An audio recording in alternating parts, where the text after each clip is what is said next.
Has an Exit podcast with host Teddy Tarantino. New episodes every Tuesday at 4 p.m. Eastern. Don't forget to subscribe. Hey, what's up, guys? Welcome to Hell Has an Exit. This is a podcast on addiction recovery and mental health. And today I have my good friend, Jarret Stone. What's up, everybody? Full name, Go Knicks. Go Knicks. Go Knicks. Got a big game the Knicks, tomorrow. is it the final? It's the finals, so there's a whole lot of history in this finals. I've been a Knicks fan my whole life, but the Knicks haven't won a championship since... They haven't won a championship. Haven't won a championship since 1973. The last time they were in the finals was 1999 against the Spurs. We're playing the Spurs right now. We just won 2 days ago, so the series is 3-1. It's the first of four, so we won 3 games. We got to win one more to win. That's tomorrow. That's tomorrow. Yeah. So tomorrow they're gonna win the championship. Or they can win the championship. I'm like a conspiracy theorist. You know? So you think it's all bullshit now? You know Tony Mead, right? Yeah. Yeah, he's my sponsor, so it's like... Oh, does he tell you all about this? No, but I think that there's a little bit of truth, you know what I mean, in some of these things. And it's like with big, like sports events, you know what I mean? It's like the NBA stands to lose so much money. You know what I mean? It's like we're talking about billions of dollars every single game. Yeah, but don't a lot of them go 3 games, 4 games, or no? Like in the past? It very rarely happens where a team gets swept. You know what I mean? It's like they want the series to get dragged on as long as possible. For sure, more games. You know what I mean? So I think that if I had to guess, it would be we're going to lose tomorrow, right? But we'll win in game 6, right? Knicks in 6 at the Garden, at Madison Square Garden in New York. I'd rather that. I want to just win. But yeah, I follow this sports bettor, and he's betting like $300K that the Spurs are going to win tomorrow. I saw this fucking crazy ass guy named Parlay Prince that he put up 20. So I felt so bad because I was thinking, you know, like when you go to sleep at the end of the night, I don't know about you. This is what I do though. It's like I go over all the interactions that I have with people throughout the day. You're crazy. No. Yeah. So I was thinking about this after when you spoke, right? The Knicks were playing, and I remember me and you were having a conversation. And I was like half invested in the conversation because I was looking at my phone. Yeah, you're looking at the next game. And then I remember I just was like, I gotta go. You know what I mean? Because the Knicks just pulled off this crazy 29. No, I get it. Like, I'm not into sports, but I was thinking no one's gonna be at the meeting because this game's on. Because so many people in South Florida, not just like around the world, but specifically, there's a lot of people that are from like that area that have been Knicks fans forever, and they're all on. Like, dude, I know people who have never brought up sports to me ever that are like the Knicks. You know? Let me ask you something. So growing up, you didn't play sports, right? So I was the runt of like my neighborhood always. So I never was like good, and everyone was better than me. And like I know now it's because like if I played with kids my own age, I'd probably be decent. But I just innately was like, oh, I'm not good at this. And like, who wants to do something they're not good at? So most people who are into sports, they were pretty good at it. You know, like if you like basketball, it's not because you're the worst person ever. And then when I played. Like, I moved neighborhoods. In my first neighborhood, when we would play sports, it would be for fun. Like, it'd be like, oh, we're going to go play tackle football in the mud. We'd be like, okay, whatever. It's like pouring rain. We would all play football when it's like raining and some shit. And then when I moved neighborhoods, it was like, nah, bro. Like, my team is going to beat your team. So it was basically like more serious, you know? And then like people were like, all right, if Brian's on my team, you better not fuck up. And then it became like serious, and then like I'd be getting yelled at because I missed the play or I fucking dropped the ball or kids are mean. Yeah, and like, dude, I was like the smallest and the youngest, and like that's not even true. There's this kid in my neighborhood. His little brother was like half my size and younger than me, and he was just nice, you know. And I just sucked, and I was like bullied, and then like I was good at skating. So I was always good at like rollerblading and BMX, and I was naturally good at that. Yeah. And then skating, like what I've learned as an adult is that I don't like team sports. I like individual sports. Because when I play team sports, I would just find a way not to do the most work. Like in a group project, I'd just be like, all right, it's like guys, we're like always want to do the easier, softer way. I'll just be over here. You guys, you know, whatever. Like, bro, when I was a kid and I played baseball, I remember I would play outfield. And I remember I took my glove off. This is probably like in 2nd grade, 3rd grade. I took my glove off, and I would dig for worms in the outfield and like put worms in my pocket and see how many worms I could collect the whole game. I have a similar story. And it's like that's what I was like. I didn't even care who won. You know, I just knew that after the game we would get a free snow cone. Yeah. You know, and like I was down to be the class clown. I liked being funny and hanging out with everybody, but I didn't really care if we won or lost. But I was into skating because it's like an individual thing. And then when you're young skating, it's not like someone's on your team.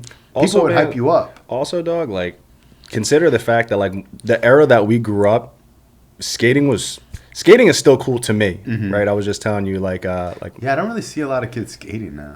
They definitely still skate, you know what I mean? But we're talking about like the era of the X Games, Tony Hawk Pro Skater, Bam Viva La Bam, yeah. Jackass, like bro, Yeah, it was just a Jackass. different time, you know what I mean? It was so Brandon cool. Novak, my boy. Yeah, shout out Brandon Novak, dude. You know what I mean? It was just a cooler time. Yeah, to it skate. was like cool, and it was like fun to be goofy and like stupid and like jackass and like whatever. I don't know what goes on now these days, you know, but it's like I love skating. I think I'm gonna find out soon, man. Because like I was saying, so like my fiance's kid, she's like she's starting to get into skating. You know what I mean? She's just starting to get into like pop punk, and you know she's starting to like listen to like all of these like punk rock bands that I grew up listening to, and she was like, oh, do you know Weezer? Do you know like Fall Out Boy? And, do you know Avril Lavigne? Like all these, you know what I mean?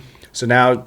Because they don't make that no more. They do, you know what I mean? You just got like Turnstiles is one of my favorite bands right now. They're like kind of newer, Really? You know what I mean? Like Taking Back Sunday? I love Taking Back Sunday, you know what I mean? But Warped Tour, it's not, but it's like we're partial to that, you know what I mean? I think Warped Tour is actually going on, I think like in the next couple of days. Yeah, Warped Tour was such a big deal when we were kids. Yeah.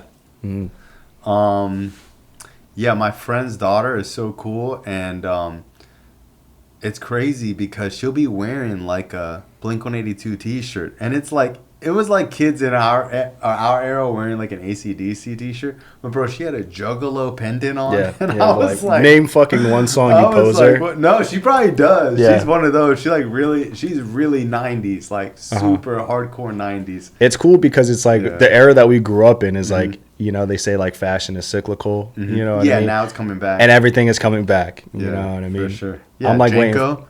Janko jeans. Janko got a whole store in LA. Get out of here. Bro, here. the jeans are like $300, $400. That's sick. Yeah. That's crazy. I bought a Janko jersey the other day on eBay, and it was like a $200 vintage Janko jersey. No way. And I've wore it a couple times, and I'm just like, this is so cool.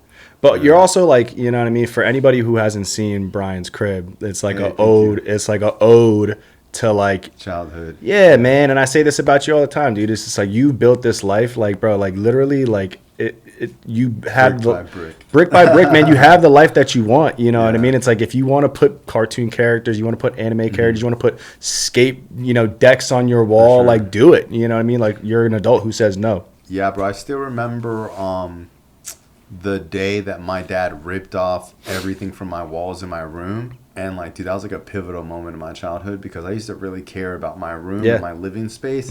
That's your sanctuary. Dude, I had stuff that I had collected over the years and drawn in art class, and I had like my Eminem and 50 Cent poster on the wall. I had Jessica Simpson on the wall, and like shout out Jessica Simpson. Yeah, and she's in recovery. Is she? Sober. Yeah, she has a crazy. Oh, actually, yeah, she was like big alcoholic, right? Alcoholic, yeah. And dude, I remember he like ripped everything down, and I remember I was like, I'm not gonna care about anything ever again because I don't ever want to get so invested. And then like whatever, and then like dude, my parents would switch my room around, and then when I got clean, I remember the first time I painted my room, where I was like, okay, this is gonna be mine, you know? Yeah.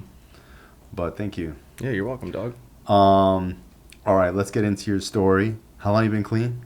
3 years. 3 years. I've been in the room since 2014. That's when we met. Yeah. But 2014. How long were you clean before the relapse? 9 years. Wow. I relapsed with on the day that I picked up a 9-year medallion, right? Because every single year you get clean, you go to a meeting, you get a medallion, and it's a little different. I was living in Atlanta at the time, so the way that they do medallions is a little differently. It's like a whole meeting dedicated to the person who's celebrating, right? So there was a meeting here that started to do that back in the day. Do you remember that? Where was it at? I don't know, but somebody was like, this is how they used to do it over here, and they started doing that, where like the whole meeting was based on the medallion. Yeah, it's like, But what if there's multiple medallions? You have to pick one day. Wow. Yeah, there's like one celebrant. Yeah, exactly. Wow, yeah. Only one celebrant. Yeah, because it's like, all right, so the way it would go is that for us, obviously, you know, we have a medallion night that's typically at the end of the month where, you know, multiple people could celebrate. You know what I mean? You'll have somebody present you with a medallion. The way that it works in Georgia is that, you know, at my home group, I would celebrate every single person. It's like you curating the meeting yourself, right? So it's like the readings that get passed around. Wow. You give them to, you know, who you want to read, and then after they read the reading, then they say something nice about you. You know what I mean? And then you get to pick what you want the format to be. So if it's a speaker meeting, I'd have, you know, Brian speak on whatever the case is, you know. So anyways, so picked up a medallion at the world famous Highland Club in Atlanta. I don't know if anybody, you know, has been to meetings in Georgia, but Georgia is like very... it's like historical for NA. It's like, you know, one of the birthplaces of NA as far as the literature. You know what I mean? Like some of the literature was created in Atlanta. Okay. Right. So picked up my medallion at the Highland Club, and then that night went to go celebrate. Right. But the way that I celebrate is different than, you know, like other people probably celebrate. You know what I mean? And it's like we might celebrate the same way. We might, you know. People like want to go to the strip club, right? And it's like when I go to the strip club, it's like not a group. It's not a group activity. It's like I don't want to go with a bunch of fucking people. Like when I go, you know what I mean. I'm not trying to make it like a big party. You know what I mean? When I go by myself, I'm probably going to get into some trouble. You know what I mean?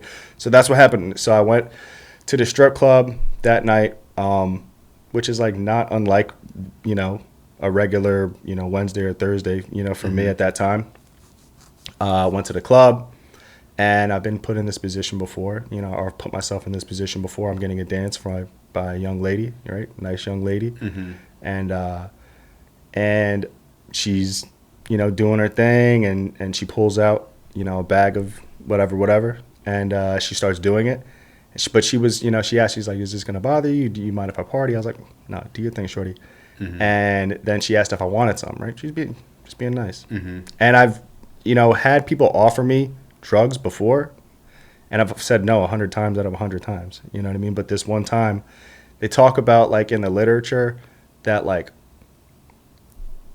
we put ourselves in a position, you know what I mean? That you back yourself into a corner that you can't get out of clean. You know what I mean? At this point, like, you know, I had picked up a medallion, but I had been so disconnected from the program. Okay, so you had stopped going to meetings? Yeah. When's the last time you went to a meeting? Before that, I couldn't even tell you. Like you know a year? What I mean? 6 months? It was definitely not a year. I don't think I've ever gone over a year without, you know. But it was definitely months. And without calling your sponsor? But I didn't have a sponsor at the time. Okay. You know what I mean? So, like, and all of this, you know, was like a snowball effect from, you know, because I'm an addict, you know what I mean? And I'm addicted to a lot of different things, you know what I mean? And one of my biggest character defects is lust, you know what I mean? So I had gotten into some trouble in 2020, you know. And brother, listen, man, I'm a feminist, you know what I mean? I'll put some fucking money in a girl's pocket, for sure. You know what I mean, dog? Like, that's just who I am, you know what I mean? And so I was on this website, right? And in 2020, and keep in mind, like, I was dating a girl at the time, right? That didn't know you were doing this. That did not know that I was doing this. You know what I mean? So it was not like hooking up was an issue. It's not like I wasn't getting it. You know what I mean? I just wanted, it was more of like the rush because I knew it was doing something wrong. You know what I mean? And also, man, I just like, you talked about this the other day, man, like when you were speaking at the meeting, dude, it's just like you salivate at chaos, right? And that's kind of like what it was, you know? So I, you know, found this website, you know what I mean? And me being the good addict that I am, I couldn't just have one escort. I needed 3. And one night? At one time. Oh, at one time. Damn, that's crazy. Yeah. Okay. And it was like, they were like, all right, yeah, it's going to be like $300. And I was like, for all 3 of them? Yeah, and I was like, and I should have known by the price I was getting set up. You know what I mean? I'm like, in this economy, wow. You know? Yeah. So I got there, and, you know, the lady answers the door, and... Is this like a massage parlor? No, this is just like a fucking... a brothel? It was not even that. It was a hotel. Okay. It was at a hotel. It was a fucking sting. It was like a government... it was like an undercover, and it's like... you see these things in movies or you hear about them, and to have this shit happen to you, it was fucking crazy. You know what I mean? And how many years clean? 6 years? 2020. Yeah, 6 years clean. Okay. 6 years clean at that time. And this is me clean. Like, I was not using. This is just like, you know what I mean, talking about substituting one addiction for another. You know what I mean? And that's what my life was looking like. You know what I mean? So, yeah, with 6 years clean, I got arrested in a sting operation. And how did it go down? Like, I went in the door. I opened the door, right? The girl's there. And it's just like, looking back. You knew immediately? I did not know immediately. I kind of was like, where are the rest of the girls here? There was like one girl, you know what I mean? She was like, she said some bullshit, you know what I mean? She was like, you know. They're coming? No, she said like so. It's like embarrassing to talk about it, man. That's okay. You don't got to say No, I'll say it because you got to laugh to keep from crying, right? She was like, you want to see the biggest Alabama titties you ever saw? Wow. She said it straight like that. And I was like, why are our clothes still on? You know what I mean? I dropped my drawers. And at that point, I had already put in the bread on the counter. Wow, they let you get that far? I didn't drop. I wasn't like bare-assed, but I dropped my drawers. You know what I mean? And I think that like legally, I think that there has to be like an exchange and then you have to, you know what I mean? Exactly. I think that's, you know what I mean? Wow. What you need to prosecute somebody. Like, okay. You know what I mean? Also, let me just say all this is that all of those charges were dropped. Amen. God is good. I mean? God is good. Got the lawyer, put the gloves on, beat the case. So, yeah, you know, so talking about getting caught with your pants down, you know what I mean? The fucking cops come in, right? It's like this picture you at like a Hilton or something like that, you know what I mean? And there's a bathroom, right? Like basically once you walk into the door, there's like a bathroom. They were in the bathroom. And cops were in the bathroom. Cops were in the bathroom. How many cops? Like, are these undercover or they're like uniform cops? I forget, honestly, man. I couldn't remember. I don't know why that detail mattered to me, but yeah, I just wanted to know. Nah, I mean, listen, man, the devil's in the details for sure, you know.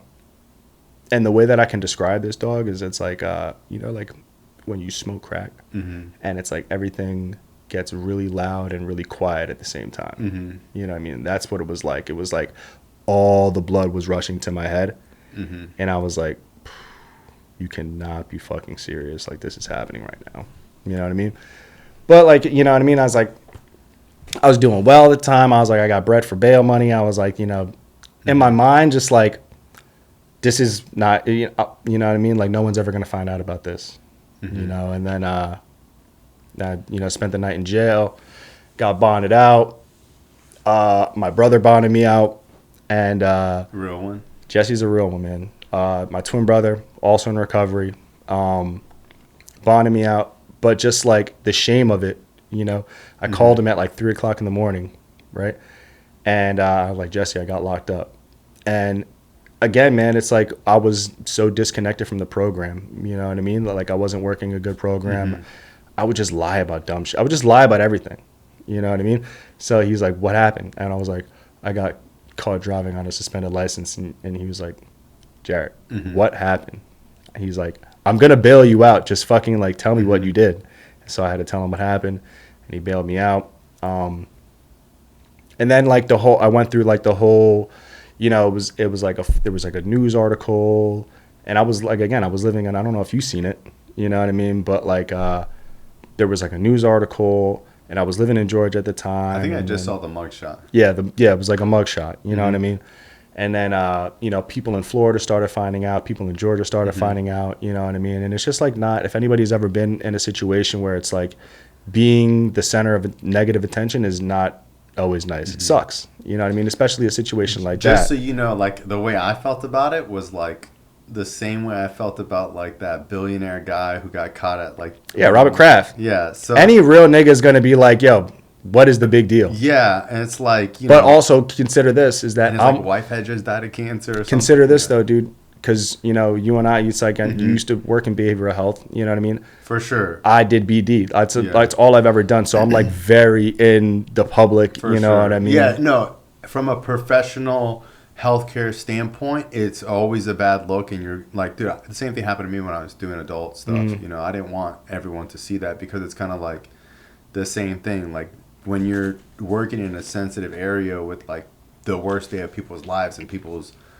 family members, you don't want them to be like, oh, well, I saw you got arrested for this, or I saw that, you're doing explicit videos or whatever, But from like the homie standpoint, I was like, I mean, damn, that sucks. But like, shout out Jarret. Yeah, hey, nobody was like judging you for anything, but it's just like, damn, that just sucks, And I appreciate that, and I think that was definitely, looking back on it, you know what I mean, I could see that like, more people have more experience, you know what I mean, in that situation than you could imagine, than would even admit, for sure, you know what I mean. So it's like, and I could talk about it now. I don't want to see even like as a martyr, but like that is the reality, you know what I mean. It's like I don't advocate, you know what I mean, for people to go out and do that, you know what I mean. No, for sure, because there are consequences, you know what I mean, real consequences. It's like, there's also things in life that it's like, okay, this might technically be illegal, but like, who's the victim here? Like, these aren't like people that are like trapped in these areas, like living there against their own will.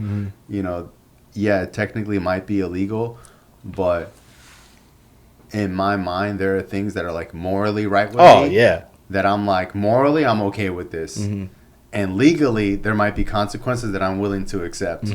And that's just what it is, like with the vaccine. Like, bro, there was people who would never break the law, and they were like making fake vaccine cards. They were like, fuck, that's just not what they believed in. Yeah. Even like, dude, my mom is like a super hardcore Christian, and she was like, I'm not getting vaccinated. Yeah. No, real shit. And she would lie. I don't know if she did, but like if she had to, she would probably lie and break a law. Yeah.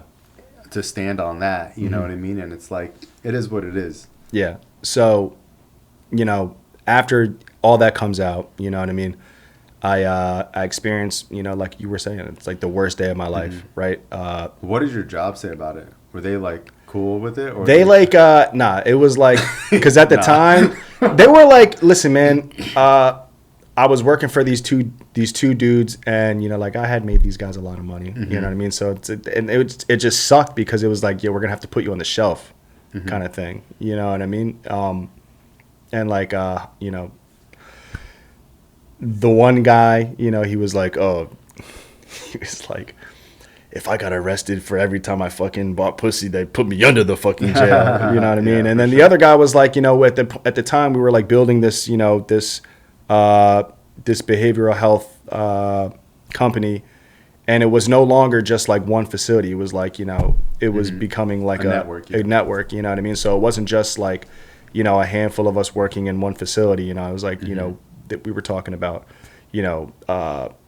having private equity come in, you know what I mean? So there was just like a lot of different things to factor in, you know what I mean? Which was just not a good look, you know what I mean? I'm the director of business development for this big company, you know what I mean? It's crazy because there's other things that go on, like people using or whatever, and it's like there's also like legal things that, it's like, could you technically fire this person for X, Y, and Z? Yeah. And it's like, dude, you have people in the industry who relapsed, and like maybe they relapse on marijuana, but it's like, can you legally fire them? The behavioral space is, because people think that because I'm in the adult industry that I see like drugs all the time. I'm like, dude, I saw more drugs when I was working in healthcare, because it would be people with 7-8 years clean that don't go to meetings, that are on kratom, that are lying about their clean time, that haven't worked a step in years, that don't do service, that are very toxic. You like post such great content on just like on your like your IG, you know what I mean? Oh, the healthcare post. The healthcare post was very cool, dude. You know what I mean? And it's like,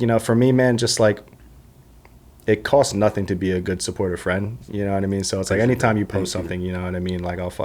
Well, we both have worked in healthcare, and like I wasn't even thinking about like behavioral health. I was just thinking about like nurses and doctors, because I have a lot of friends and people that we know that are nurses and doctors, and dude, there's heinous things that goes on in healthcare. Oh yeah. Mm-hmm. And like even the other day, like we were talking about someone like was giving someone a medallion. They were like bringing up like what people do for work, and like, dude, I always say like, dude, you could be a mechanic and be a scumbag. You can be a healthcare worker and be a scumbag. You can be in the adult entertainment and be a scumbag. But you can also do those things and be a good person. Yeah, bro, 100%, 100%. So to answer your question, I was removed from my position at the time. Right? They gave me severance, you know what I mean? They, gave me some money. and I was basically on like I don't want to even say paid leave. You know, but I was fired, was terminated for 6 months, and then I ended up getting brought back onto the company. In the 6 months that I was, you know, like not doing like BD, I started selling software. You know what I mean? So it was like kind of like treatment adjacent. I was, you know, selling software to other behavioral health companies and things like that. It was like the CRM that I was selling, and then after that, 6 months went by. And the business started to not do as well. You know what I mean? So I think that these guys were like, you know, I was, you know, a high performing employee. You know what I mean? So they were like, you know, I think that 6 months is enough time. You know, people aren't talking about it anymore. You know what I mean? Like, let's bring it back on. And they brought me back on. And then you would think that like after a person who's in recovery, right, for at this point, it's like 7 years I've been in recovery.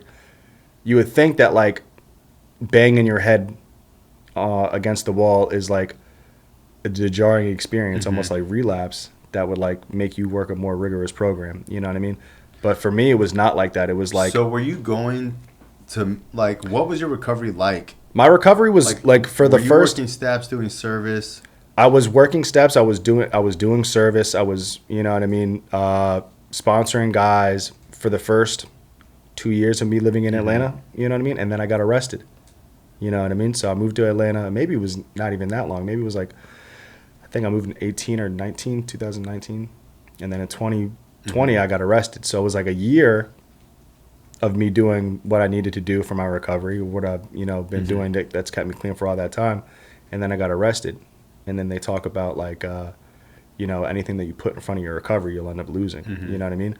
So it's like I got fired. You know what I mean? I was making a lot of money. You know what I mean? Had a good salary. And then I went from making that to getting my salary basically cut in half. So it was like I had to really shift gears with, you know, like my lifestyle. You know what I mean? So when I got rehired into that position, I went into overdrive. You know what I mean? Because then I was like doing BD, and then I was also selling software on the side. You know what I mean? I was traveling the country doing conferences. You know what I mean? And I was making all this bread, you know what I mean? Because I was trying to gain that like social acceptability. I was trying to get back to like where I was in terms of like professional status or financial status before I had gotten locked up. You know what I mean? Because it's like I was raised, like my brother and I, we were raised poor. You know what I mean? So it's always like that healthy fear of like, you know what I mean, going back to having nothing. You know what I mean? So I pride myself on being a hard worker, and that's what I did. But everything else just kind of went on the back burner. You know what I mean? I stopped going to meetings. I had no connection with a higher power. You know what I mean? And at the very the very bare minimum thing for me is that like I always went to meetings. You know what I mean? And therefore I was always connected, you know, to the fellowship or to other recovering addicts. You know, which is they talk about, you know, like it's, you know, the ultimate weapon, right? And there was this meeting that I used to go to in Atlanta called Ultimate Weapon. You know what I mean? They say the ultimate weapon against the disease of addiction is, you know, 2 addicts. For sure. So I got my job back, and then I started making, you know, bread again. And then, you know what I mean? I got, you know, points in this company, you know what I mean? Like I worked my way back up in the company, and then the company sold, you know what I mean? So I got like a earn out, you know what I mean? Distribution check, you know what I mean? So I had, you know, money on me or whatever. And again, this is like years have gone by at this point, you know what I mean? So I got arrested in 2020. In 2023 is when I relapsed. So think about it. Think about like 3 years of like going to meetings, but here and there, not having like an actual service commitment. I would like, I would speak at meetings and shit like that when I was asked, but like I would speak at meetings or I would go to meetings to let people know that I was there, not to let them know where I was at. Mentally. Gotcha. You know what I mean? Like you're going to show face. Exactly. You're just kind of going through the motions. Just to backtrack. So what was growing up like for you? How did your addiction like? I know we should have started with that, but like what was growing up like for you? How did you get clean the first time? I mean, bro, growing up was straight, you know what I mean? Just, you know, single family household. My father passed away when I was... You guys are from Jersey? Jersey. Yeah. You know, my mom basically my mom, and I had an aunt that, you know, really raised me. My father, my parents were divorced. And then he passed away when I was like a teenager. You know what I mean? I didn't start using as early as you did. You know what I mean? Because I was thinking about that on the way here, and I was like, you know, I bet Brian probably didn't get into sports and fucking like. Do you play games and like video games and shit? You're not like a gamer like that, right? As soon as I found out that you could sell your games for like good money, because at the time I was pawning things and getting like $40 for things that I thought I would get like hundreds of dollars for. Bro, the pawn shop would just like destroy you. Oh yeah, they'd fuck you up. But GameStop, bro, I remember I had like a bunch, and I was like, let me just see, because there were signs back in the day that I'd be like, we buy used games, and I'm like, damn, I got a whole bunch of shit.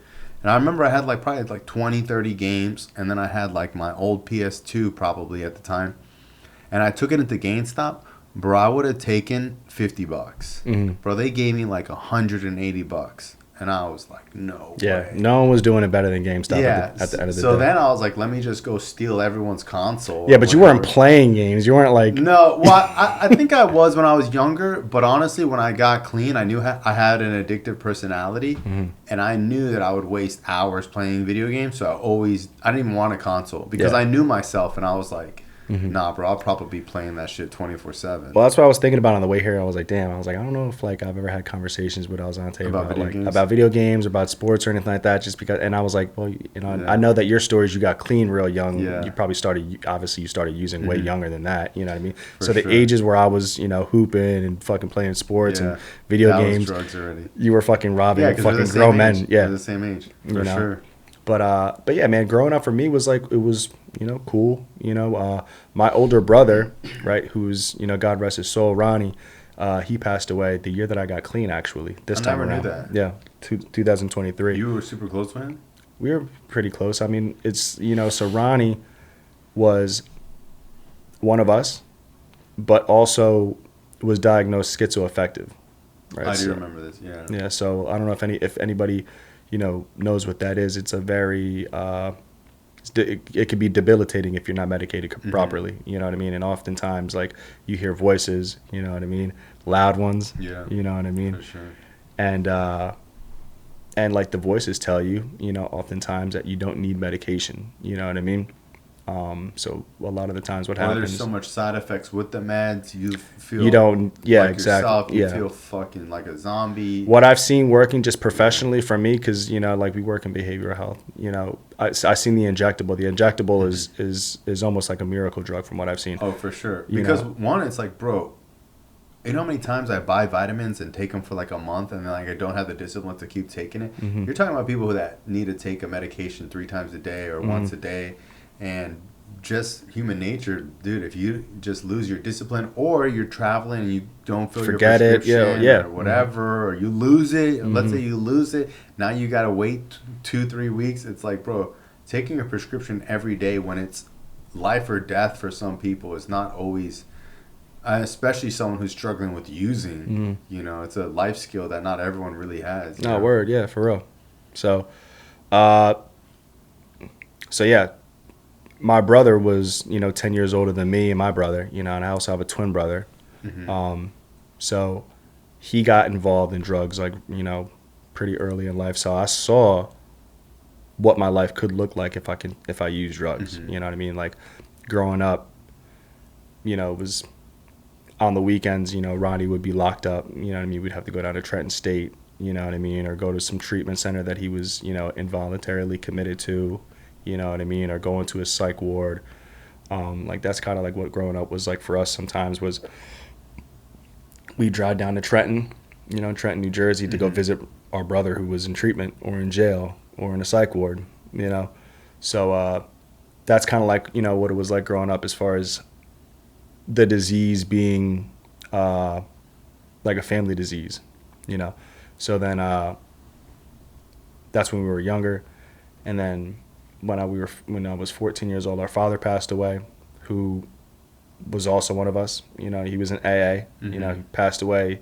From using? Not from using. He was sober. You know, he was in AA, so he passed away with, you know, decades sober and the other fellowship.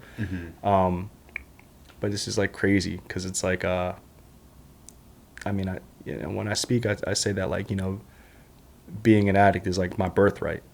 You know what I mean? Because I have this disease. My brothers, you know, had this disease. My father, my mother, you know, who's in recovery. She just celebrated 6 years. Wow, I never knew that. Yeah. Wow. And I have a half brother who my father met, right? My father had a son before he met my mother, right, and put him up for adoption. And my dad was going to AA meetings in New Brunswick, New Jersey. And this guy he met at these meetings, you know, they were hanging out at these meetings and they kind of looked alike. And he was like going over his story, you know what I mean? He was like telling my dad that he was adopted. And, you know, this time my dad was like, oh my God. So they went and got a paternity test and found out that my brother Bobby was my father's son. They found out in the rooms. Like, so it's just like, yeah, man, it's just like stuff you can't make up. You talk to him now? Yeah. Wow, that's crazy. Yeah, he's coming to my wedding next year. So everyone's an addict. Everybody's an addict. That's like and I taught, and you know what the cool thing is like, you know, it's not just, you know, we're not just addicts, dude. We're in recovery. You know, and he's still in recovery. You know what I mean? My brother is in recovery. My dad died, you know, clean. My mom's in recovery. You know what I mean? Cool. My older brother, God rest his soul, you know, he passed away. You know, and this is just like the reality of the disease, man. Like he passed away alone on a fucking park bench in Newark, New Jersey, you know, with lice in his hair and an abscess on his arm from an overdose. Wow. Like that's like the grips of addiction. That's what it looks like for me, you know. So, but yeah, that was in 2023. Growing up was, you know, it was cool until like my father passed away, and then my mom started drinking really heavily. You know what I mean? Just because she had 3 kids that she had to look over. She had no, you know, child support coming in or anything like that. So she would drink, and you know, as we got older, you know, like I started experimenting with different drugs, and you know, they talk about in literature, it's like most of us don't realize that we're addicts until we have to go without.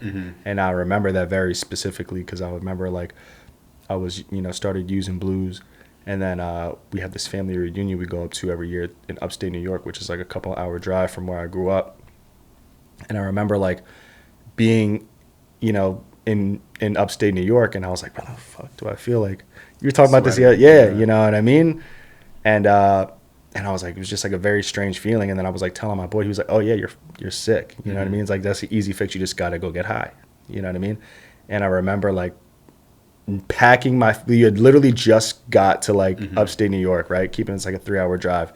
And I was like, all right, everybody get the fuck back in the car. Like we're driving back to Jersey. You know what I mean? So that's what ended up happening. Got a Blue felt great. Yeah. You know what I mean? And that was the first time that I realized that I was like, I had a physical dependency on this pill. You know what I mean? The first time I ever realized that like I was actually like addicted mentally, I remember like I was in college and I would try to like avoid using on days that like the death anniversary of my father, right? And I remember it was November 4th, right? So like when November 4th would come around, I'd be like, I'm going to honor my father today. I'm not going to use blues. You know what I mean? And I remember like making that conscious decision that I wasn't going to do it and then doing it anyways. And I was like, oh shit, like I don't have any control over this. Like this is, you know what I mean? Like this disease is going to do what it wants with me, not the other way around, you know? And then, you know, in Jersey, it wasn't the way that it was down here, right?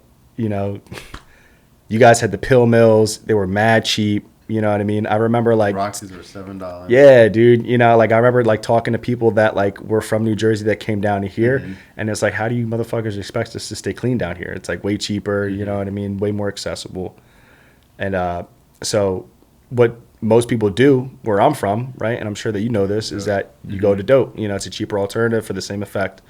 So that's what I ended up doing. You know, started doing dope. Then I was able to manage that, you know what I mean? But then I started smoking crack, and crack is not like necessarily is my drug of choice, but I was able to maintain a heroin addiction, you know what I mean? But like trying to do both, it's like crack demands your money, you know what I mean? It's like you can kind of financially, you know, plan your day around heroin. You know what I mean? It's like if I, you know what I mean? Like you can go cop and then you have the rest of the day. Yeah. But crack is like, no, we're getting high right now. You know what I mean? And then like you're going to think about going to cop while you're actively getting high. It's like being handcuffed to like a hyena. Yeah. It's like, this is never going away. This is what we're doing. Like, that's it. Like I try to explain to like normies, like what it's like. They're like, what's like smoking crack? And I was like, the easiest way I can describe smoking crack is that when you're smoking crack, That's all you're doing. Yeah, you're on a mission. That's just it. Like a mission. That's sure. it. You know all what day. I mean? Mm-hmm. So, and then 2014 comes around. You know who got me into treatment? Shout out fucking Dave Teddy Thunder. Wow. Dave Teddy Thunder. R.I.P. man. Dave Teddy Thunder. Big part of my story. You just called? Bro, I don't even know. Jesse went to treatment, right? Another one of our friends got him into treatment, or maybe it was Dave. I don't know, but went to a facility that. He's probably the funniest human being I've ever encountered. Easily, dude. He's number one. He's the funniest person. I used to, man, when like streamers would come out, like, dude, you could have just. He would have killed it. He would have anything, dude. He was so funny. Yeah, him and Lee. Effortless. Yeah, I was just gonna say him and Lee. Could you imagine? Could you imagine together, a podcast with him and Lee, bro? Are you joking me, though? That would be family. That's what I'm saying. So like when I was doing comedy, I remember someone was like, "Why do you want to do comedy?" And it's like, man, because all my friends that were funnier than me died. You know, and it's that like, I went to that one where you. Oh yeah, because you were there. I was up there front row, and bro, the Dave Teddy Thunder joke, yeah, killed. Yeah, fucking ripped, dude. It was fucking great. Yeah, bro, and it's like, man, it's like, you know, a lot of my friends that we know growing up, it's like, dude, if they would have done it would have been way more successful than my shit. You know, like, because like, or maybe you guys would be doing it together for sure. And it's like, dude, they were so funny and charismatic, and like, bro, Liam would have me dying. Yeah. And I did, bro. There was years where I hated Liam. I was so mad at him for so many things, and he would get under my skin. Yeah. We would be cool, and then we wouldn't be cool. But I will say, like, dude, he was just so witty and funny and mean and fucked up. Yeah. And Thunder too, bro. Yeah. Mm-hmm. Yeah, no. So Thunder, you know, he got me into treatment, and he used to always like remind me, like, I guarantee I still have messages on my phone of just like, I saved your life. Yeah. You know, he'd always like making a joke, but it's true. You know what I mean? I would have never had this experience. Was he the one on the phone with you, or was he talking to your family? He was on the phone with me. Wow. And then like, and I remember like getting to this, you know, this place in Miami. And this is like back in the day, like 2014, where like treatment is like starting to get bigger and bigger down here. You know what I mean? Like I was one of the kids. They were like, we have too many clients in here. Put that motherfucker on the couch. Like I was on the couch in this fucking detox in North Miami, and then fucking here comes Dave Teddy Thunder. You know, in the fucking bathing ape. I'm actually rocking bathing ape right now, actually, but he was in a Bape hoodie, colorful ass hoodie. You just think that was so cool? Nah, I was like, this guy looks fucking lame. You know what I mean? He looked dorky. Yeah. He just, I mean, but then he started talking, and I was like, you know, this guy's all right, you know. Okay. Mm-hmm. And he brought me cigs, so I was like, yeah, he's actually pretty cool. Mm-hmm. You know what I mean? So, I did my treatment. You know what I mean? Got out of treatment. Now, was your dad like telling you about the 12-step program or your childhood? I had no idea that my dad was even in recovery until I got clean. Wow. Until he died and I got clean. Yeah. Mm-hmm. You know. Okay. Well, yeah. I mean, he died when I was a kid. I had no idea until I got clean, and then me and my brother Bobby started getting more connected because I didn't realize, because my half brother Bobby was like, I'm in recovery, and just so you know, your dad was in recovery, and just so you know, we met in the rooms. Wow. You know what I mean? So I always just thought that was a very cool family story, you know? Okay, so you go to treatment. Get out of treatment. Now, are you like when do you drink the Kool-Aid and you're like, I'm staying clean? I know exactly when it happened, man. So I was in treatment. I was like, you know, I mean, I uprooted my life, man, and not like I was leaving anything crazy behind in New Jersey, you know what I mean? I didn't have like a job or anything like that. So like I had no money when I was out here. You know, it was like a very sink or swim kind of thing. And I remember the spiritual retreat, and not like the spiritual retreat that just passed, dude, but the spiritual retreat.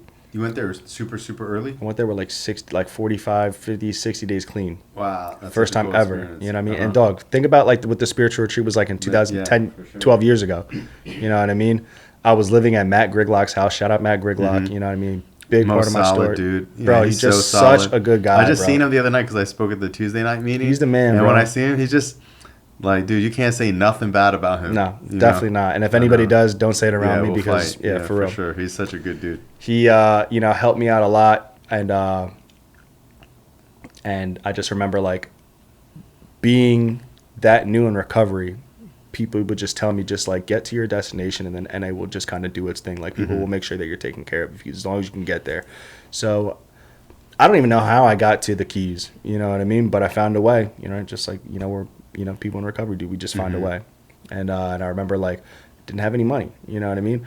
But, like, Griglock was there. He had an RV. He was, like, chefing up hot dog, just, like, kept me, you know, fed. And at the time, you think these people are gods. Bro, it was. That's what I thought about you, dog. You know what I mean? Bro, and I tell you this all the time, bro. Like, I have such admiration for you because, like, you are my predecessor. We're the same age, and it's hard for me sometimes to remember that because it's like when I came around in 2014, you had probably, what, 6 years or... Wow, I had 6 years. That's what I'm saying, dog. So think about, like, the people that you met with 6 years when you came around. You know what I mean? They were probably old timers. Yeah, you can't even. Yeah, at the 10, you would see someone with 3 years and be like, they're a god. Yeah. And so, then, like, or it would be people with 20 years, and you, in your mind, it was so unattainable. Bro, you were one of those guys, dude. You know, Griglock was like that. Griglock had all the houses. He had all the sober houses, and he was flipping cars. He had chains on and shit. Jordans. Yeah. You know, he had a bunch of kids he was taking care of. Yeah, he had kids. He had a wife, and you're just like, well, this dude's the man. Yeah, bro. And he was like so. He had Dom Chavone managing his fucking halfway house, dude. Shout out Dom Chavone. Where is he? You know, I message him all the time. He never responds. Dom Chavone is also one of the funniest people that I've ever met. Dude. He was funny, hilarious, bro. Dude. Yeah, dude. He used to crush. He used to crush down here with the bitches too, dude. He used to get for mad. Sure. He does the shy, awkward, I'm retarded, like, but I'm so handsome thing. He just does like the puppy dog. I remember, dude. thing. Like, he told me this one time, bro. I was what is he doing now? I think he works in treatment. I know he did own a treatment center. I don't know if he sold it. I remember he had like part of one. I remember, like, I was, like, so concerned. I just wanted to get girls, like, when I got clean. That was, like, all I wanted for myself. Like, after I was, like, all right. Like, after you make, like, this checklist and when you get clean of, like, things you want for yourself, you know, I don't want to be sick. I want to have some money. You know what I mean? And then I was like, I want to get girls. You know what I mean? I knew that very early on in my recovery journey. And I was, like, I always noticed Dom always had, like, pretty girls with him and shit. I was like, how do you get all these girls? And he was like, bro, you just got to tell them, like, I just want you to recover. You know, like, he would, like, have girls come up to him, you know what I mean? And, like, oh, yeah, why don't you ever take me on a date? And he was just like, I just want you to recover. And he was like, bro, he's like, that shit drives him crazy. Yeah, you know what I mean? And I tried that, and shit never worked for my ass.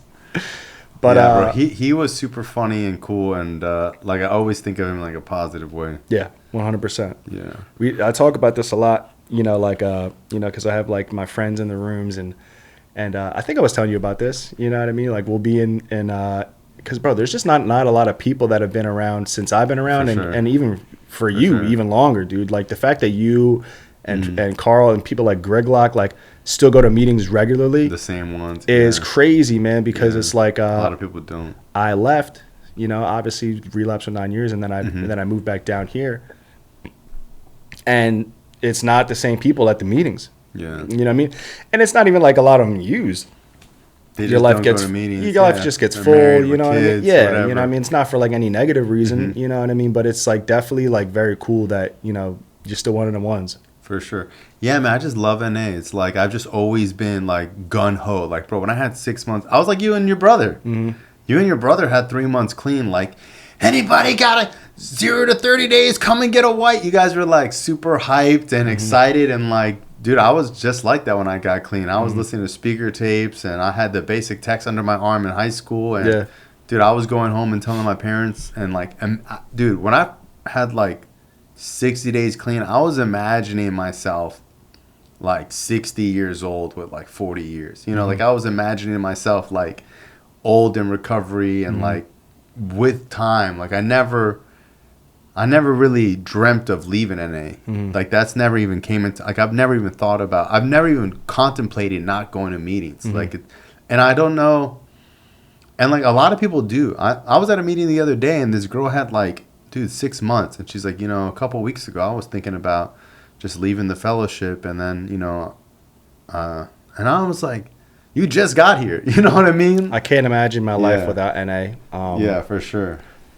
And it's like, I mean, I can't imagine my life without NA because I know what it looks like when I'm not, you know, like an Plugged active part. in. Yeah, Yeah. exactly, dude. You know, like they say, it's like you got to stay connected to stay Bro, I've protected. been suicide. Like for me, I don't feel like using it anymore, but I get suicidal, and it's Yeah. like, bro, I've been super suicidal, and meetings and my friends in recovery and my sponsor and therapy, all those things have like kept me from doing anything that was self-harming. Maybe not like committing suicide, but like doing dumb shit. Yeah, you know? I mean, bro, we have like a self-destructive mentality. For you know what I sure. mean? And I remember like with 4 or 5 years clean, you know what I mean? Mm-hmm. I woke up one day and realized like, oh shit, like my brain, it was like this fucking it was like, my brain was like, you dumbass nigga, we don't need drugs to kill you. Like we could kill you without drugs. You know what I mean? And this depression will do it, and For just sure. like self-destructive tendencies will do it. You know what I mean? Overspending, gambling, all of hookers, that, whatever. And that's really like, and that's Yeah. kind of like the path that I got led down. You know what I mean? Mm-hmm. But yeah, dude, you know, therapy changed my life, man. Me you know, like too. after getting, you know, locked up, you know what I mean? And I had done therapy before that, you know what I mean? But I was one of the people that like I would be in therapy, and I don't know if you can identify with this, but like you ever go to therapy and it's like you want your therapist to like you. You know what I mean? You just want to feel good. Yeah, you know what I mean? So it's like you will lie or you'll omit, you know what I mean? And I remember I was just on some city boy shit with my therapist. I ghost my therapist. You know, my therapist hit me that's up to crazy. like, I would never do that. Dog, it's so crazy, bro. She like hit me up like, are you still coming, you know, You're 8 like, o'clock? I don't know. You wanted to chase you? I wouldn't even Crazy. fight, bro. And dog, she literally did. She was like, did I do something wrong? And I was like, these bitches are all the same. Yeah, you're the type of dude to fuck their therapist for sure. I would 100% do that. That's crazy. You know what I mean? No, But dog, I've always taken therapy super serious, got super vulnerable. I've had a lot of men therapists, you know. I've had men therapists too. Psychosexual therapy was crazy. That was a cool experience. I had a sexologist therapist too. What was that like? I mean, it was just the first time that like in my experience, it was the first time that I was actually honest. You know what I mean? And like, you know, whatever like my sexual indiscretions were. You know what I mean? Also, it was court ordered. You know what I mean? Wow. So it was They like court ordered you to a therapist, or you had to go find your own? they didn't like appoint me a therapist. I had to go find my own. You know what I mean? But it was, you know, going to be presented before the judge, so I had to be honest. You know what I mean? But that was like the catalyst of like me continuing therapy later on, and then just being honest and just like realize. And then, you know, one of the biggest breakthroughs for me, dude, is it's like I had not cried, right, from when I was the age of 14 to 22, or no, I'm sorry, 32, right? So a very long time, like 18 years, I went without crying. Yeah, that's crazy. For me, that's like someone who's like, oh, I've never seen a dentist. I've never cleaned I've never had a real deep cleaning. But like for me, because I used to think the same way, like, oh, like men just don't cry or whatever. Or like I thought it was cool that I haven't cried in a long time. And it's like, I get teary-eyed a lot. And when it happens, I'm like grateful. Yeah. And I feel good about it. It feels like it feels like when you pee and the water's clear. Yeah. Like to me, I'm like, oh, that means I'm healthy. If I'm watching a dumbass TV show and I get a little emotional, and I'm like, that's good, because I remember, bro, one of my close childhood friends died, and for weeks before the funeral, I was trying to think of the saddest shit to cry, and I couldn't cry, and I was at the funeral and I couldn't cry, and then months later, dude, I was trying to cry about it, and I couldn't. Yeah. So now the fact that I can tap into a deep emotion, to me, is like being flexible. It's like emotional intelligence. For you sure. know what I mean? It's Yeah, like you know having like yourself. some type of EQ. Yeah. So I remember the first time I cried was on the heels of like me going through psychosexual therapy and being honest with my therapist. You know what I mean? Because again, man, like I get big character defect is like, you know, dishonesty, and I want people to like me, and you know what I mean? Manipulation, you know what I mean? And then what I've realized by doing therapy is that, you know, people pleasing is a form of manipulation, you know? So I remember, you know, shout out Sean, dude. She's actually the clinical director for a program now in Georgia that a friend of mine owns. And I was telling you this, and she's actually the founder of this and not this 12-step program she has called her own Traumanon. Yeah. And it was just like so crazy, man. Like she sat across from me, And she was like, you know that you're no more sick than the person that sat in that chair before you came here. Mm-hmm. And you're no more sick than the person that's going to sit in that chair after you leave. And then and then we just locked eyes and we were just staring at each other, and I just started bawling. Wow. You know what I mean? And it doesn't seem like a very crazy conversation, but for me, man, it's like I'll never forget it. You know what I mean? And then, so that's, I think, that my biggest takeaway from like the psychosexual therapy was that. So then you use, your brother finds out that you're using. Mm-hmm. Did you go back to treatment? No, I didn't. Okay, so you just came back to the rooms? That's my favorite part of my story this time around, is that like, you know, people think that, you know, and again, man, it's like I've worked in treatment for over 12 years, you know what I mean? I've gotten mad people clean through treatment. But it's not the only way to get clean. For sure. You know what I mean? And I got clean. And it's also like a huge luxury. Like, yeah. Not everyone can go to treatment. You know? So what I did is I got in my car and I fucking drove down to Florida. You know what I mean? From Atlanta, I was like, you know, flowers have wilted here. I've kind of fucked this up for myself. And if I get to Florida, I have empirical evidence that I do well here. You know what I mean? I have a good support network here, you know, and just recovery is like not anywhere else in the world, you know, it's fire, like it is here, you know, just, and you've been to more places than I have and experienced NA in different places. I've been to 2 world conventions. You know what I mean? I think the general consensus is that, like, we got to figure it out here, you know, in South Florida. So, yeah, man, I got clean in the rooms. You know what I mean? I started reworking my steps. I got tapped in with other men. You know what I mean? I got tapped in with, like, my sponsorship family. You know what I mean? Started doing, like, a step series, a step workshop with my sponsorship family. So had you worked all 12 steps in those 6 years? In the first 6 years? Yeah. Oh, so you did work all 12 steps. Yeah. Gotcha. That's usually what I ask people. What when did you fall in love with Mel, and like how did that all happen? Because like, so that's, and I love that, because listen, man, I'll talk about this girl just the relationship that I have with Melanie is extremely important, because like I said, when I got arrested, it was the worst day of my life. You know, it was like one of the most shameful things that had ever happened to me. Right. We were talking about it last night, me and her, right?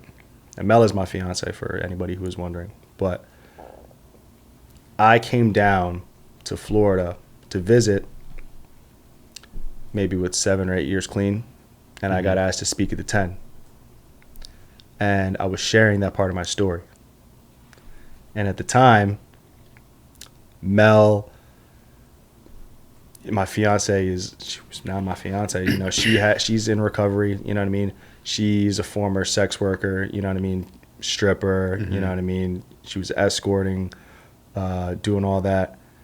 And she heard me sharing my story. And the way that she tells the story is that she was on her phone at the meeting. And then she's like, she hears this person talking about he gets locked up. He got arrested in a sex sting operation. She goes like this. And she heard it. You know what I mean? And I think that a big part of me and Melanie's relationship is that, you know, she has those demons and I have those demons, and we've somehow found a way to let our demons like dance with each other. You know what I mean? And we fell in love. Like, she loves the parts about myself that I hate. You know what I mean? And vice versa. You know what I mean? Like, you know, I'm sure that she's not, you know, proud of, you know, sleeping with random men or being in the fucking strip club. But like, for me, I'm sick. And I think that shit is mad attractive. You know what I mean? Like, I'm a big advocate for sex work. You know what I mean? And on the opposite spectrum, you know, she looked at me and she was like, oh, this nigga is going to trick. You know what I mean? Like, he's perfect for me. You know what I mean? But I found a person that like was going to love me in spite of these things that I hated about myself. You know what I mean? So that was when you know, that's what we know now, you know, when we fell in love. But like, when I first realized that like I really, you know, have feelings for this person. Well, this is before I found out that I had feelings for this person, but like, you know, this is when I started using, dog. I had just started using. When you met her? Yes. Wow. Right? Not when I met her, but like when I made a decision to slide on her. Yeah. I was in cocaine psychosis. Wow. I was fucking up for like 2 or 3 days already at that point. You know what I mean? She was promoting her OF on fucking social media. Yeah. So I subscribed to her OF, and then fucking I subscribed to her fucking Snapchat premium or whatever it was. Hit her with the eyes, you know what I mean? Hit her with the devil face. And then she was like, I'm about to do something that I swear I would never do. And I was like, what's that? She's like, I'm going to send you free content. I was like, bitch, shut up. Like, just fucking send me those nudes. You know what I mean? And then, bro, listen, and this past summer, you know what I mean? I asked you to be my wife, and we're engaged to be married, and hopefully you can make the wedding. You know, you're already invited. For sure. So, and then like her story is that she stopped doing adult content. And that was, and that is, and I love these questions, man, because I think that a big part of like our relationship is like helping people, because, you know, a lot of women ask her, you know what I mean? Like, how do you navigate the relationship? You know what I mean? And people ask me, it's like, you know, because Mel, you know, because there's got to be like trust on both sides. Exactly. And, you know, someone who's been a cheater and someone who's been a sex worker and someone who's been a customer. So it's like, you know, it's a very crazy dichotomy. You know what I mean? It's like for her, it was like you know. But I do feel when you meet somebody, even though they have a past, I feel like being in recovery, you can sense if somebody's on like that fuckboy shit, or you 100%. Can sense when somebody is like, because sometimes you spot it because you got it. Yeah, and it's like you can tell if this person's running game on you. You can tell if they're serious. You can tell if they're being vulnerable. So for me, like, I was dating a girl who I knew I couldn't trust. Like, I knew, like, I've been in relationships. So many people. I didn't trust this girl going to the gas station, and it's not that she would cheat, but she would do little things that were like, she knew I wouldn't like, and she would hide it. Yeah. And I knew that from the beginning. And my whole thing was like, I try to change somebody. And I feel like that's not what you guys have. Nah, definitely not. And they say this in the rooms, man. It's like addicts can't let go of anything without leaving claw marks all over it. So, like, I don't know if that was your experience with this young lady. But, like, for me and Melanie, I always in my heart of hearts knew, right? Because I was never going to be like, you know, stop doing this, you know, or I would never in my wildest imaginations tell her to not do something. You know what I mean? It's like I really truthfully believe if two people are in love, there's like you know, it has to be foundation of respect. You know, so for her doing the OF or any type of sex work, I never told her to stop, but I truthfully believe that like that would die a natural death. You know what I mean? If she felt about me the way that I felt about her. And that's what ended up happening. You know what I mean? She ended up, you know, like stopping doing the OnlyFans. It's crazy, man, because I just had a friend of mine, and this is like, and this is the cool thing about being in the relationship that I'm in, is that I had a friend of mine call me literally 2 days ago, good friend of mine, right, who I met at World. I don't want to like, you know, say his name, but he just started dating this girl, and he's in love, right? And the girl that he's dating is a sex worker. She's a dancer, right? And or she was a dancer. You know, she does Thai massages now. So he hit me up, and he said that you know, she's, you know, business is like slowing down for the Thai massage. So like, you know, she's falling behind on her bills, and you know, she's thinking about going back to dancing. So he was just like asking me, he was like, I don't really know who to call about this. And I was like, I don't really have a lot of experience, because it's like, that's such a complex situation to find yourself in, you know what I mean, as a man. And also I was like telling him like what my experience is like down here. And I was like, you know, strip clubs down here, you know, dog, or what's going on. Yeah. Usually it's more than dances. Yeah, exactly. You know what I mean? So I was like, but she lives in Indiana, you know what I mean? So I was like, it's probably different, right? You know what I mean? And it's like, dude, how much do you trust somebody?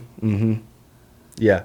And again, and then like, even if you trust somebody, sometimes you just don't want your partner doing something. Yeah.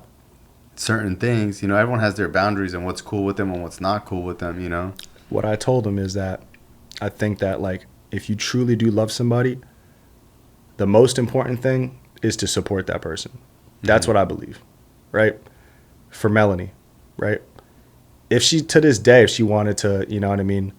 I don't want to say, because it's different, because we're engaged to be married, and you know what I mean, we've been together for a long time. But like, if she, you know, again, like I said, I never told her to delete the OnlyFans or to stop any of that stuff. You know what I mean? I always supported her through that. You know what I mean? It's also kind of like how we met. You know what I mean? For sure. I was just all horned up and subscribed to her OnlyFans. But that's what I told him. I said, you know, I think that it's important to support your girl. You know what I mean? If you know what I mean? Because he was like, should I just give her money and pay her bills? I was like, I mean, you could do that. You know what I mean? But then it's like, do you want to set that precedent in the relationship, you know what I mean, that you're just going to bail her out financially whenever she needs help, you know what I mean? It's like, if you can afford to do that, then that's, you know what I mean, then go ahead, sure. You know what I mean? But you don't want to feel like a trick, yeah, you know what I mean? So I think that I told him, I was like, man, you should just support your girl, and if she truly loves you, you know what I mean, she says that it's not going to be something that's going to be permanent, that she'll stop, you know what I mean? I was like, just, you know, we love healthy boundaries on this side. Yeah. You know what I mean? It's always good to create healthy boundaries. You know what I mean? If you have that mutual respect, it'll probably die a natural death. You won't even need to say anything. She'll make her bread. She'll fucking stop. For sure. And I know girls that are hardcore sex workers for years, and when they fall in love, they don't want to do it. Like, and that's just, and some girls do and some girls don't. I was talking to this one girl. She was like, honestly, if I felt, and she makes crazy bread, and she's super popular. And she was like, to be honest with you, if I met a guy that I really loved, like, she's looking for love. And it's like, a lot of them really are. A lot of people are, you know? And she was like, man, if I met a guy, I would delete all my stuff. She was like, because I don't even want to date a guy who, like, wants their girl out there like that. She was like, that's just me. Like, I've dated a guy before who, like, didn't care if I did any of that stuff. And to me, I was like, this guy doesn't love me. And I don't even know if that's true. But that's how she feels. I get it 100%. I think that, like, because she was like, I want to date, you know, a real masculine. She's like, I like being told what to do, and I want someone to kind of like, and I don't know if this is like a toxic thing, but she was like, I'll tell you a story here in a second. Yeah. But that's basically how she was saying. And it's like, what I hate is when people try to put everyone in like a box, because every sex worker is different. Every person is different. Everyone has their own boundaries. Sometimes you can have these boundaries and the rules your whole life, and you'll meet somebody and it will change all. You don't even want to 100%. do that with that person. You know, I've been with girls who I didn't care what they did, and I've been with some girls who it bothered me if she was liking a photo. So to me, it's like every situation, everything is always like different. It's always not like, oh, well, if you're dating a girl that does this, you need to do X, Y, and Z. I think that, at least in my experience, man, like, you know, my partner, inherently there's something inside of her that, you know, wants, I don't want to say wants to be dominated, you know what I mean? But, like, she does want me to, like, show a degree of possessiveness, you know what I mean? Because I think that it makes them feel good, you know what I mean? And same thing for me. I like that, you know what I mean? It's like, if I'm out in the streets and fucking, you know, like, I got my hoochie daddy shorts and I got the bulge popping and shit like that, and a girl looks, and my girl catches the girl looking, you know what I mean? Like, you know, claim your shit, you know what I mean? It makes me feel good, you know what I mean? No, and I think I was dating this girl, I would get a haircut, and she's like, you're not leaving the house like that. Yeah. That's what she says all the time. It'd be like a funny joke. That's what she says to me all the time. I get a haircut, she'll be like, nah, I got to get fucking injections. Yeah, So it's like, you know, I don't know. I think there's like a healthy, like, I don't know. I think that with everybody, someone could do the same behavior, and in one instant it feels like possessive, and another instant it feels loving. You know, so it's like it's definitely a thin line, that's for sure. But yeah, no, 100%. So like when me and Mel first started dating, I don't know if you know, like, ever fuck with any girls that like have like they get like the model bookings and, like, you know, on like Telegram or Signal or IG or anything like that. But, you know, she was in, like, you know, these modeling groups, and what they do is they, like, you know, will like put out like bulletins of, like, you know, this, you know, Kodak Black, you know, has a mansion and he needs, you know, girls there or whatever, you know what I mean? So she, you know, would go to some of these sometimes. And would that bother you? It didn't bother me. You know what I mean? Because this is who I met, you know what I mean? And for me, I have this saying, man, it's just like, if you want to date a bad bitch, like, you can't get mad when she starts doing shit that bad bitches do. You know what I mean? And I also have a saying that's like, a bird can't fly in a cage. You can't just, like, cage this beautiful creature and just, you know what I mean, have them all for yourself. It's also mad selfish, dude. It's like, fucking Mel is mad cool. And I want people to, you know, see what I see in her. You know what I mean? But in this situation, she was temperature checking me. And she was like, you know, oh, like, you're just okay with me going to this fucking party with like rappers and shit. And I was like, yeah. I was like, if you want to go, like, do your thing. You know what I mean? And she like genuinely got upset because I was like telling her, I was like, yeah, like, if you want, that's fine. I'm not going to like, you know, tell you not to do it. You know what I mean? But she was searching for the answer of like, I don't want you to go. You know, like, you're my girl. Don't go. You know what I mean? And I don't know if that's like her wanting me to be possessive, or maybe, I don't know if it was, you know, the addict mentality of just like, you know, being. He must not care about me if he doesn't want me to stay. Yeah, you know what I mean? Or maybe she's just a fucking agent of chaos and she just likes the fucking, you know what I mean? The chaos. I don't know. But I think that, you know, in my relationship, man, it's just like, it's like a healthy, it's just like, dude, bro, we still thirst over each other. You know what I mean? Like, all these years later. And I think that that's like the most important thing. I saw that you were on a podcast.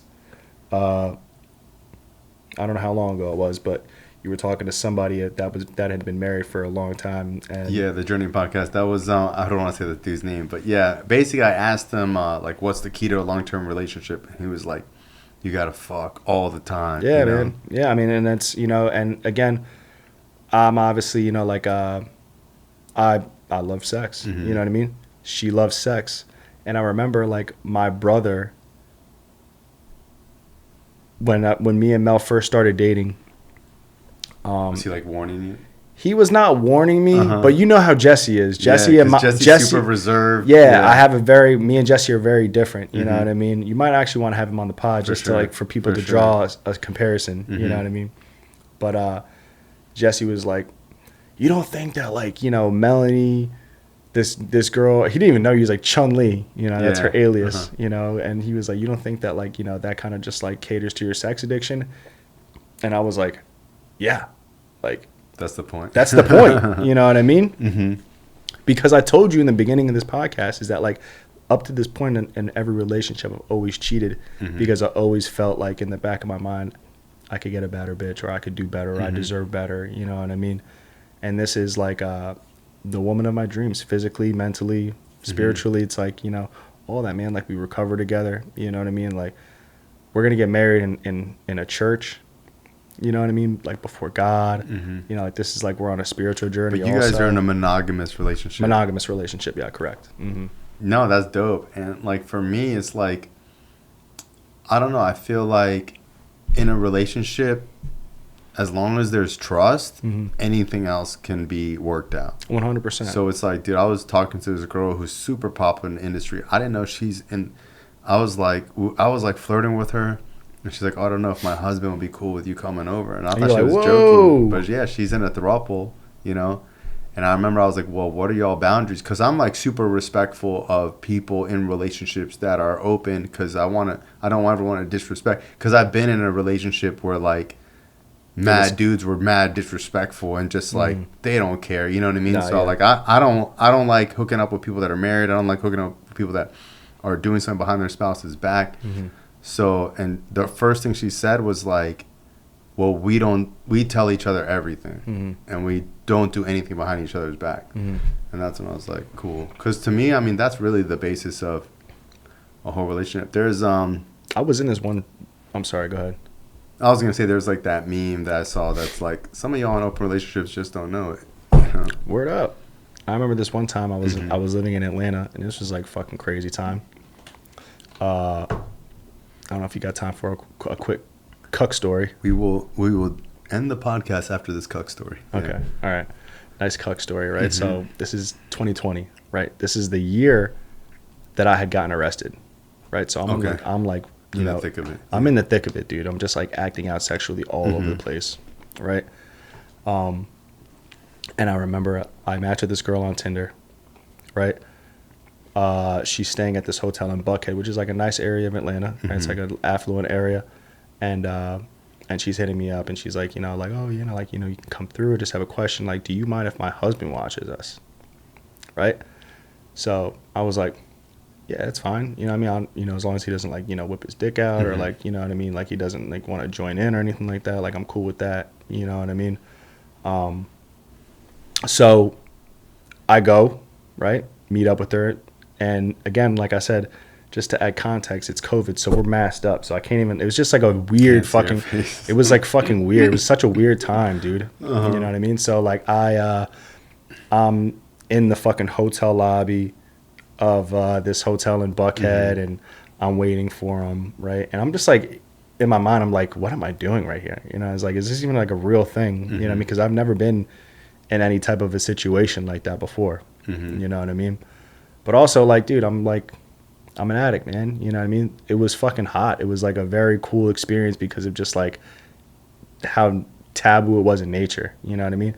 So we get up to the hotel, we get up to the room, right? And I got my gun on me. You know what I'm saying? And that was like how I was like, man, there's this meme. It's like my dick has brought me to places that you wouldn't go to with a gun. Like my dick has brought me to places that's like I gotta go to with a gun. You know what I mean?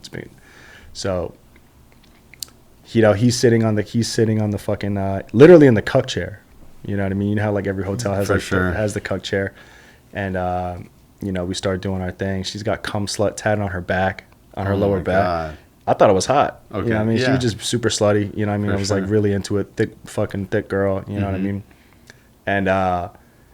And yeah, he's just like watching. Like literally didn't pull out his shit. Didn't start, you know, like beating off or anything like that. You know what I mean? Just watched like it was just sipped his fucking. He had like some brown shit he was sipping on. You know what I mean?